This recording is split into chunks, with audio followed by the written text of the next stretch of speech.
Alright, what's going on, guys? Throwback again, here to bring you another video. This one will be doing a retro review of the Teenage Mutant Ninja Turtles from 1987.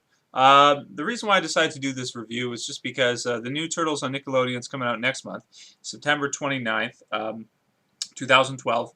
And, I'm not sure if it's going to be any good. I'm really not. Can't wait to see it, but at the same time don't know, what direction it's going to go in and, how good it's going to be. But if I had to review one Turtles anything, be it like video game, movie, television series, cartoon show, whatever, I think that the number one that stands out to me the most as being the most influential in the Turtles' popularity would be the 1987 cartoon. The cartoon ran for 10 years, from 1987 to 1996. And has had DVD releases for pretty much every season, although they're kind of a mess to people who are collecting them. You can watch a lot of reviews on that, and people will just talk about how, ridiculous the DVD sets are and how a lot of them, just like you'll get overlapping episodes and, all this different kind of stuff. It had 193 episodes and, spanning across the 10 seasons. Now, different parts of the show have a really different feel. Like, for example, the first season, which was really like the pilot where they were testing it, they were trying it, was animated by a Japanese company called Toei Animation. And so it looks a lot different than a lot of the seasons to follow, and actually a lot better in a lot of ways. There are a lot of different little mistakes in the show that you can see throughout the years, and just kind of like sometimes they'll paint the the colors on the turtles the wrong color and things like that, and they'll refer to them as their name. You'll be like, well, it's the wrong color, and that happens quite a bit in the show just because of the way they had it animated and then voiced over later. So there are little mistakes like that, but either way, this has to be, I think, in my opinion, one of the most fun cartoon shows ever. It's one of the longest running. There's hardly any cartoon shows that can run for 10 years, especially a cartoon show that's sort of geared towards an audience of kids. And, they just usually don't run that long. Sure, you have shows like The Simpsons and, other comedy cartoons that, are accessible for people of all ages that last a long time.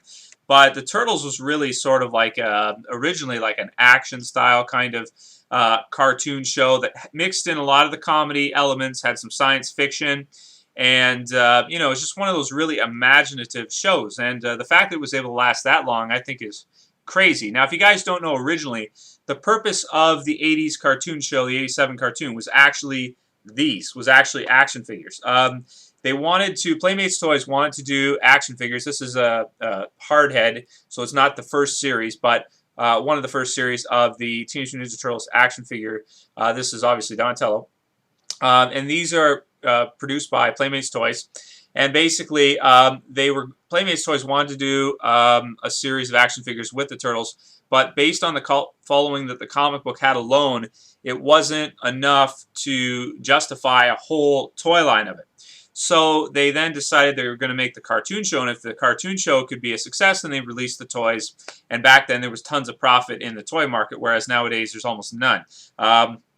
Mostly, I think, because of the cost of gas and factories and the plastic and everything that, because plastic is made from all that, and it's just, nowadays it's a lot more expensive to produce them. But back then it was dirt cheap, and they could make lots of profit off selling the toys. Each one they sell, maybe they make a few dollars, like $4 or $5, something like that, $3, whatever. And if they could move a lot of product, especially during the holidays and stuff, they could get rich pretty easily.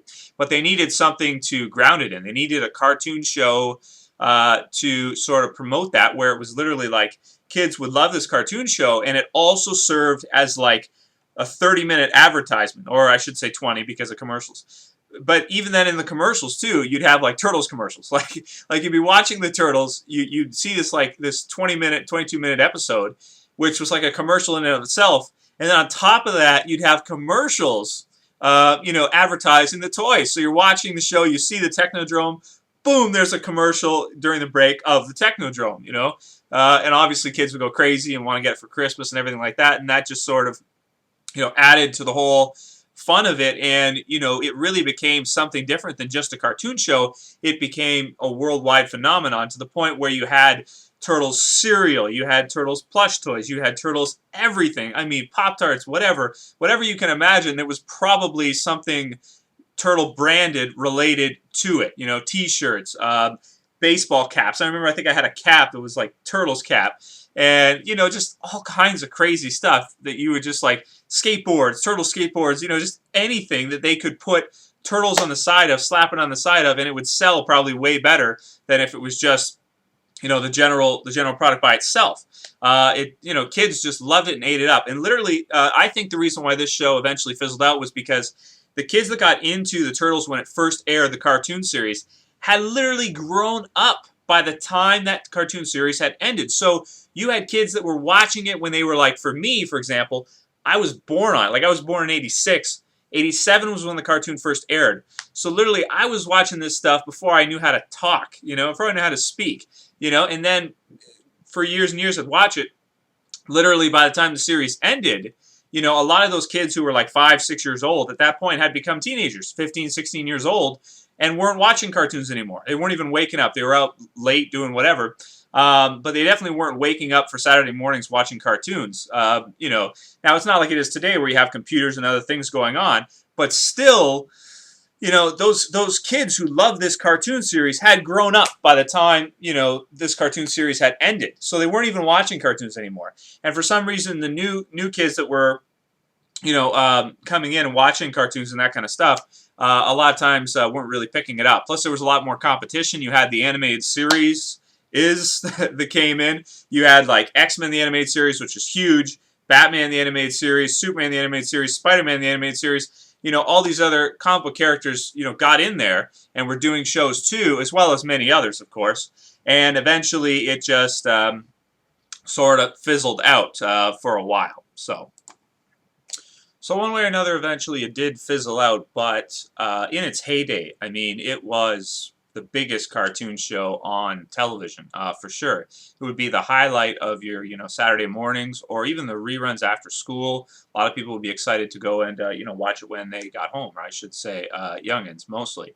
And there's something about the show that needs to be mentioned is that it seems to be, geared towards younger ages. Now, that doesn't mean that as an adult you can't go back and watch it. I still enjoy watching it, and from time to time I'll watch an episode here and there, but I find myself unable to go and watch, all the episodes again, like over the course of a couple months or whatever. And I think it's because mostly adults, I think, have trouble, with that sort of type of imaginative creativity, that sort of just way over the top type of entertainment. I think that as people, get older and they become adults and stuff like that, a lot of them lose their imaginative side, their creativity in that perspective, and they want to see things that are more grounded in reality, and everything they want to be more realistic. And you see this a lot today, even with other superheroes, like for example Batman with the Dark Knight trilogy. For adults, it seems to be better when everything is grounded in realism. Maybe that's because just from the grind of our jobs, or with what we have to do day to day, we sort of, lose that imaginative, creative side of us. I mean, most adults, especially when they're, going to a job every day or doing something, repetitive every day, become like robots over time, to the point where it's just like everything is so robotic. Like wake up at this time, this alarm clock, eat the same cereal or breakfast or whatever, go to work, do the same thing, and then after work come home and probably do whatever responsibilities you have. And we just lose that sort of creative, imaginative side. And it's kind of hard to tap into. Whereas, a younger kid growing up during this time period with the Turtles, it's just sort of like was magnetic. As a kid, you just get sucked into it. And you just become totally absorbed with it. And it could just be the design of it, the crazy, imaginative concepts. But if I had to describe it using a word, in just one word, I think the word I would have to use would be magical. For a kid growing up in that time period, and the only people that will understand what I'm saying right now are people that literally grew up during that time period watching that show. It's magical. It really is. It was magical for any kid growing up in that age group.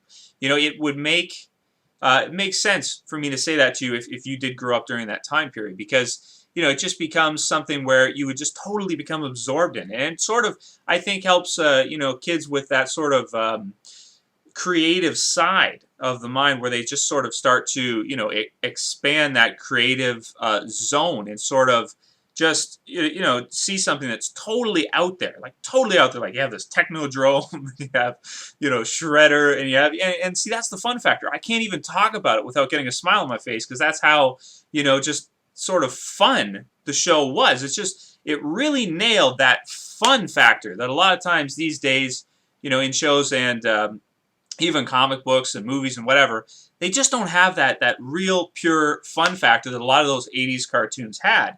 And even now, like if you watch stuff now and you go back and right after you watch stuff from the 80s, you'll kind of get what I mean by that, where you have that just over-the-top 80s type of just, silliness that came along with it. You have your big hair and you have your, different types of clothing that would be like really bright and just very 80s style. And obviously this TV show has a lot of that. It has a lot of the, the over-the-top dress and this kind of stuff that the people, like the characters, the human characters would have. Just totally silly and ridiculous. And, and even in, music videos and stuff, if you watch those from the 80s, you'll get exactly what I'm talking about.